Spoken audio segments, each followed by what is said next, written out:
Hey everybody, how you doing? Welcome back to Zyphyr Plays Banished. In the last episode, we were still in the middle of tutorials, and we did survival. In this episode, we're going to go ahead and look at the next tutorial, which is food production.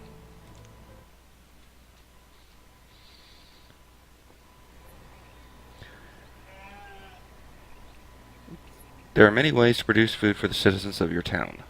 Hunting, fishing, and gathering can be used to harvest food from the environment, or you can clear the land and plant orchards, grow crops, and raise livestock. Before food can be produced, you'll need to construct buildings and create areas for food production. You can start by placing a pasture for livestock. Select food production on the toolbar by pressing the apple or F7. We'll click on the apple. Looks like they want us to click on the pasture and make a pretty decent sized pasture. How big is this? 13 by 20. Okay, we're going to do... Oh, we do have a bridge. Rotate it around. Place a hunting cabin. The hunting cabin will harvest you leather and venison, giving you food and material for clothing. Next, they want us to look at a gatherer's hut. So we have the gatherer's hut, and put it right next to it.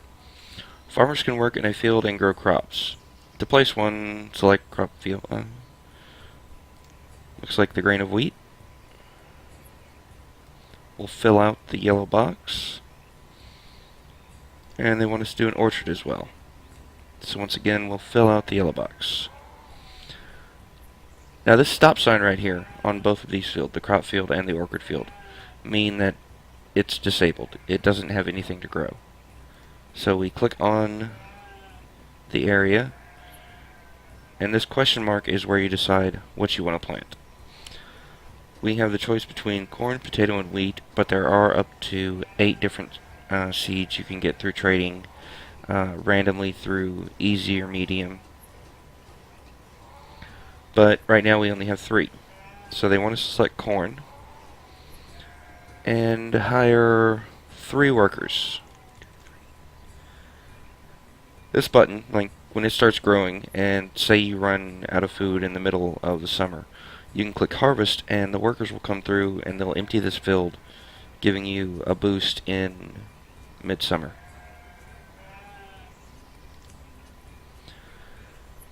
This bar, this is yield. This is how much you'll get percentage from a full field.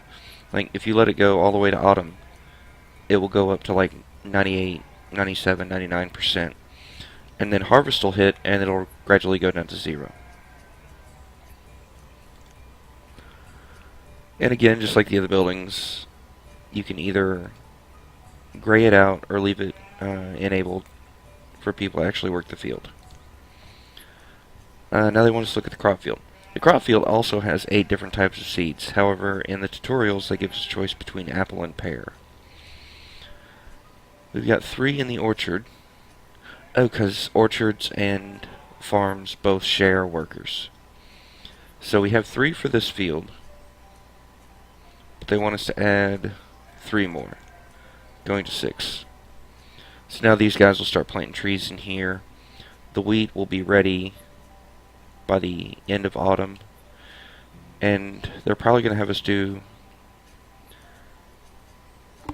the pasture next. Normally farmers will, for autumn, I was saying you could click this button to make them harvest early. Oh, harvest on the orchard is the same thing as in the farm. However, an additional button, cut, like when they're full grown, if you need a little boost of wood, you can hit cut and it'll clear it out.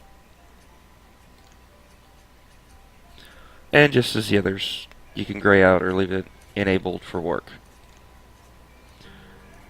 Same thing applies with the orchard as it does the farm. This percentage bar is the yield.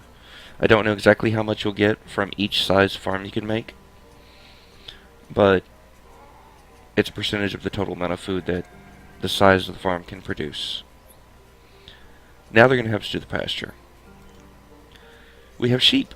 Sheep are good because they provide us with wool and mutton, food and clothing material.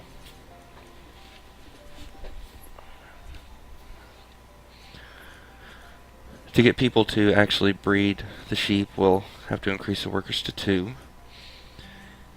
If we created another pasture, we could empty this pen into another one. Say, like we got 16 here, but we want to do a big farm where we could fit more. We could make a big farm and then empty it out into the other farm. And the split is if you have another farm.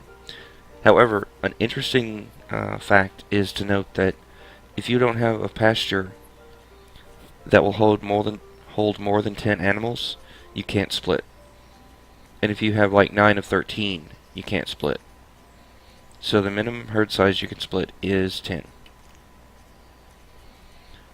Work same as before. This isn't exactly yield. Like this farm will hold 15 of 16 sheep. Or is holding 15 of 16 sheep. You can adjust the slide bar if you want less in the pasture, but generally you'll leave those maxed. Hunting cabin. The hunting cabin gives you leather for clothes and venison for food, as I said before.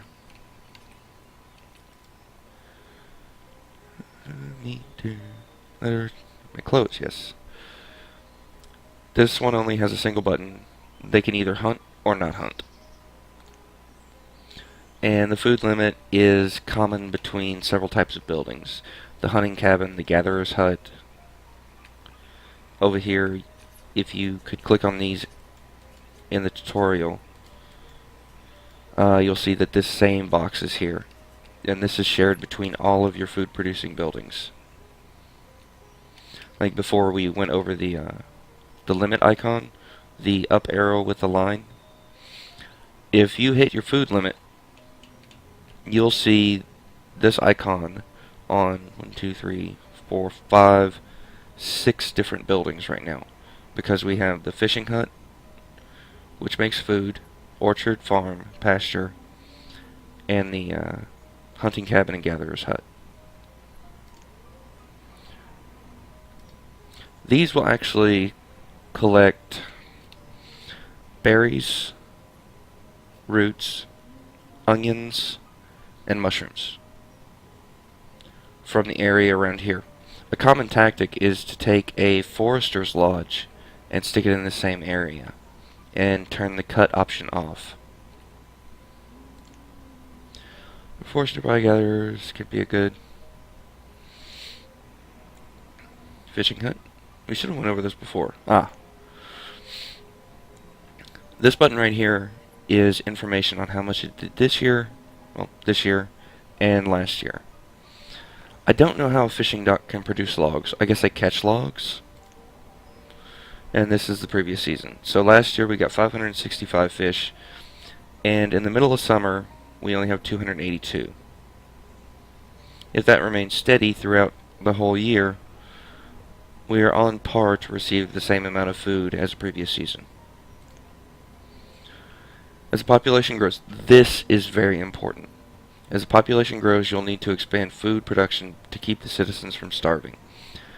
I've played many test cities, and the biggest problem I've had was I'll come down here and I'll drop 5 more houses and forget to put down another farm or another one of these food producing buildings, and the town would just starve and die off.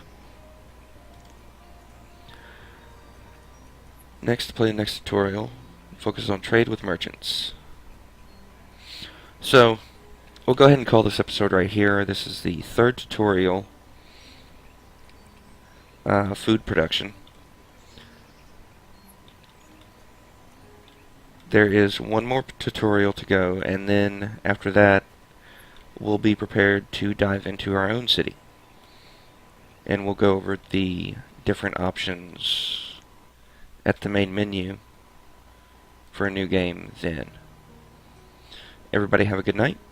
This is Zyphyr, signing off.